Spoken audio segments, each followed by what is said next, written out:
देखो आप लोगों ने ऑर्डिनल थ्योरी को पढ़ा, ordinal theory of consumer behaviour आपने पढ़ी है, जिसमें हमने इंडिफरेंस कर्व के कॉन्सेप्ट की बात की, इंडिफरेंस कर्व एनालिसिस की बात की और कंज्यूमर इक्विलिब्रियम की बात की।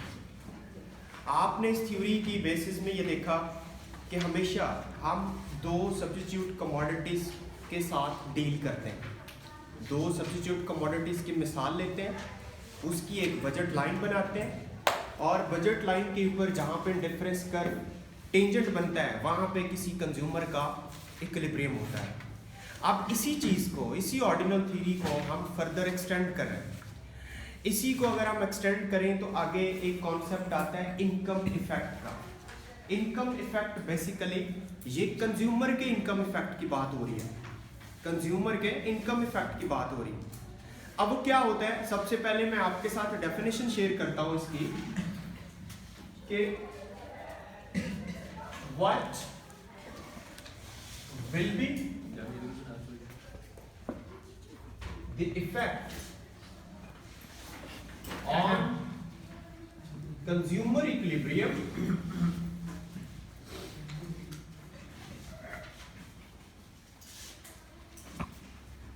when income of consumer changes while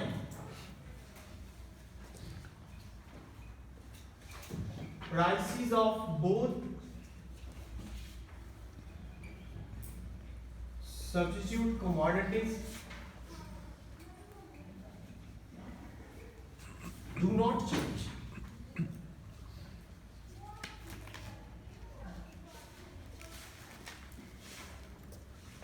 ये एक शॉर्ट सी डेफिनेशन है इनकम इफेक्ट की। हम ये कह रहे हैं कि कंज्यूमर की इक्विलिब्रियम पे क्या इफेक्ट पड़ेगा जब कंज्यूमर की इनकम चेंज हो जाए। चेंज का मतलब इनकम ज़्यादा भी हो सकती है, कम भी हो सकती है। उसकी इनकम चेंज हो जाए, लेकिन जो दो सब्स्टिट्यूट कमोडिटीज़ जिनकी हम शुरू से बात करते आए हैं, एक्स वाई कह लें या पेट्रोल सीएनजी कह लें, ठीक है ना, जो सब्स्टिट्यूट कमोडिटीज़ हैं उनकी प्राइसेस चेंज नहीं होती बल्कि कंज्यूमर की इनकम चेंज हो जाती है। तो फिर कंज्यूमर के इनकम, उसके इक्विलिब्रियम पे क्या इफेक्ट पड़ेगा, ये इसकी डेफिनेशन है, शॉर्ट सी डेफिनेशन। लेकिन एक्चुअली हम इसको कैसे एक्सप्लेन करेंगे, हम इसको डायग्रामेटिकली रिप्रेजेंटेशन से हम इसे स्टार्ट लेते हैं। इसका डायग्रामेटिकली हम इसको एक्सप्लेन करते हैं। तो now we have to see the diagram of this topic. जैसे नॉर्मली हम टू एक्सिस लेते हैं, एक्स एक्सिस पे हमने एक गुड एक्स नो और वाई एक्सिस पे वाई गुड।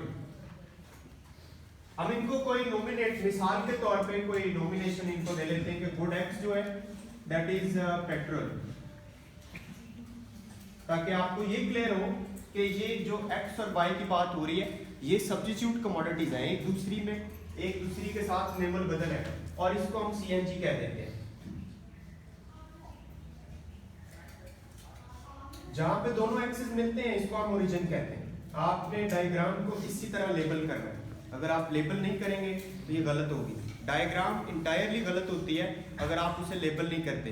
तो इसके एक्सिस के ऊपर जो जो चीज़ होती है आप सेम एज इट इज इसे लेबल लाजमी करते हैं, ठीक है। बेसिकली कंज्यूमर का इक्विलिब्रियम आपको पता है कि ऐसी प्लेस पे होता है जहाँ पे उसकी बजट लाइन के ऊपर, लेट्स सपोज कि हम यहाँ पे एक बजट लाइन ले लेते हैं जिसका नाम है AA, और कंज्यूमर का इक्विलिब्रियम इस बजट लाइन पे उस पॉइंट पे होगा जहाँ पे कोई इंडिफरेंस कर्व इस बजट लाइन के ऊपर, कंज्यूमर की बजट लाइन के ऊपर टेंजेंट बन गया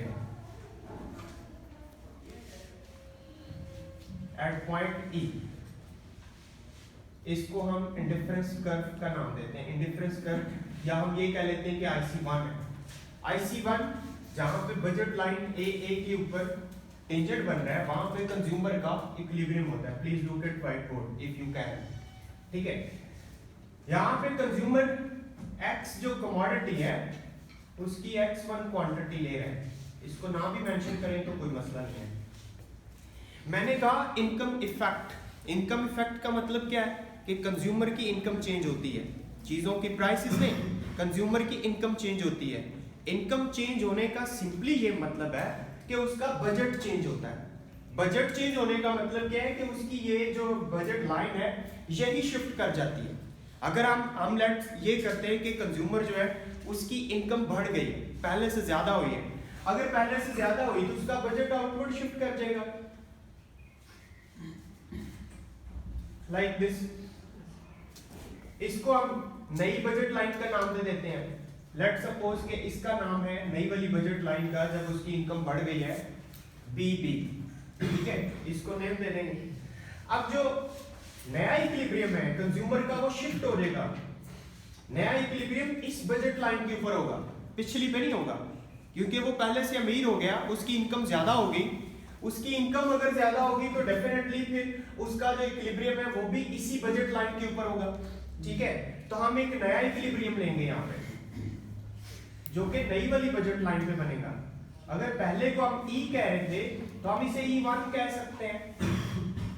E1 जहां पे BB बजट लाइन के ऊपर IC2 E1 पॉइंट पे टेंजेंट बन रहा है। इक्विलिब्रियम ने क्या किया, शिफ्ट कर गया।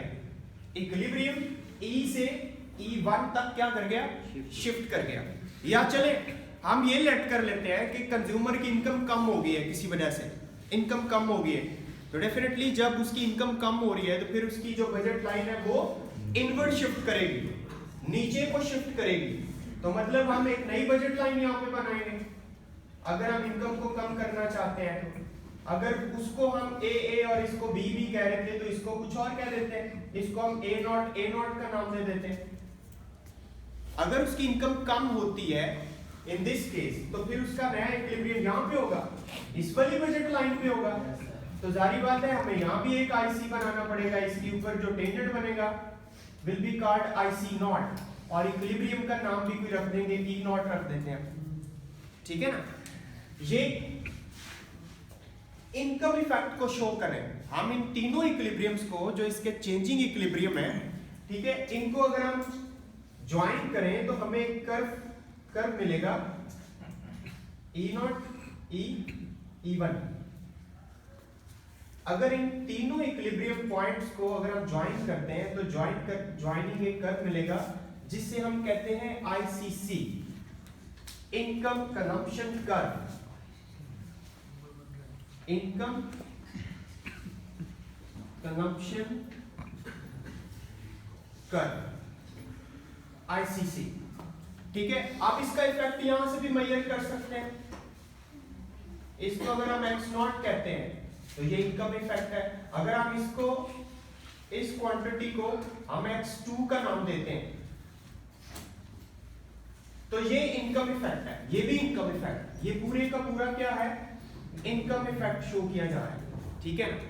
तो कंज्यूमर की अगर इनकम चेंज हो और चीजों की जो प्राइसेस हैं वो चेंज ना हो तो उसका इक्विलिब्रियम शिफ्ट करता है, ठीक है। उसके इक्विलिब्रियम शिफ्ट करने की वजह से जो एक चीज की क्वांटिटी डिमांडेड में या क्वांटिटी परचेज्ड में या कंज्यूम्ड में जो डिफरेंस आता है, उस डिफरेंस को, उस फर्क को हम इनकम इफेक्ट कहते हैं। उस इफेक्ट को क्या कहते हैं, इनकम इफेक्ट कहते हैं। जैसे जैसे ये डायग्राम हमने कंस्ट्रक्ट की है, जो जो स्टेप हमने लिए, जैसे जैसे मैं बोल रहा था, कुछ वर्ड अटर कर रहा था, वही सेम एज इट इज आपने लिखना है कि हमने इसमें एक्स एक्सिस के ऊपर पेट्रोल को लिया जो कि सब्स्टिट्यूट कमोडिटी है, वाई एक्सिस पे शो करने वाली की जाने वाली जो गुड है सीएनजी और पेट्रोल दो सब्स्टिट्यूट कमोडिटीज है। हमने एक्स एक्सिस पे पेट्रोल को लिया है, वाई एक्सिस पे सीएनजी को लिया है, ठीक है। और बेसिक इक्विलिब्रियम कहां पे हुआ, पॉइंट ई पे हुआ, जहां पे ए बजट लाइन के ऊपर IC1 टेंजेंट बना, ठीक है। उसके बाद हमने ये लेट किया, जैसे मैं बोल रहा हूं वैसे आपने वजाहत इसकी लिखनी। हमने लेट किया कि कंज्यूमर की इनकम बढ़ जाती है, पहले से ज्यादा हो जाती है, तो डेफिनेटली उसका जो बजट लाइन है वो ए से शिफ्ट करके बी की फॉर्म में यहाँ पे आएगा, ठीक है। उसके ऊपर नया उसका इक्विलिब्रियम बनेगा। नया equilibrium, new equilibrium is taking place eight E1 where IC2 is becoming tangent at new budget line BB, ये आपने लिखना है। उसके बाद अगर हम ये लेट करते हैं कि कंज्यूमर की इनकम कम हुई है, तो न्यू बजट लाइन जो है वो फिर इधर इनवर्ट शिफ्ट करेगी in the form of A not.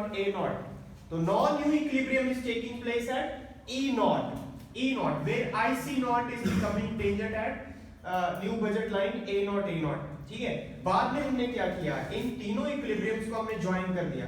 इसको यहां से ओरिजिन से स्टार्ट करें, यहां zigzag कर दें, क्योंकि हमें नहीं पता इससे पहले क्या हुआ है, लेकिन यहाँ पे इनको आपने स्ट्रेट फॉरवर्ड इस तरह आपने इसको ज्वाइन करना है। आपके पास एक ICC कर्व आएगा जिसे हम इनकम कंजम्पशन कर्व कहते हैं, और ये कर्व इनकम इफेक्ट को शो कर रहा है। Is it clear? Yes, sir. Okay.